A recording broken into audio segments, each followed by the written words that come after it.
خواجه شمس‌الدین محمد حافظ شیرازی، معروف به لسان الغیب و ترجمان الاسرار، شاعر و غزلسرای قرن هشتم هجری قمری در شیراز متولد شده است.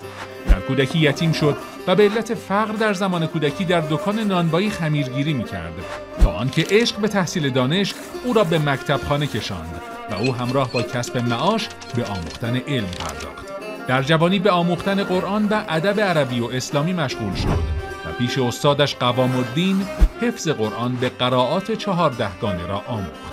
حافظ به گوشه‌گیری و تخیلات شاعرانه بیشتر از سیر و سفر علاقه داشت، جوری که وقتی شهرت شاعر نوازی سلطان محمود دکنی به فارس رسید، حافظ به قصد دیدار دکن از شیراز به هرمز رفت و سوار کشتی شد، اما بعد از مدتی دریا ناآرام گشت و حافظ پشیمان شد و از همان راهی که آمده بود برگشت.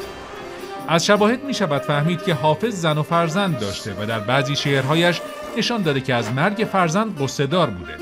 احتمالاً حافظ سلمان ساوجی را در جایگاه استادی می دانسته، تا حدی که تأثیر اشعار او در شعرهای حافظ مشهود است. گوته شاعر آلمانی دیوان غربی شرقیش را به حافظ تقدیم کرده و در توصیفش میگوید حافظ در اشعارش حقیقتی انکارناپذیر را ماندگار کرده. او هیچ همتایی ندارد و این تنها نظر یکی از نویسندگانی است که حقیقت حافظ را خوب شناختند.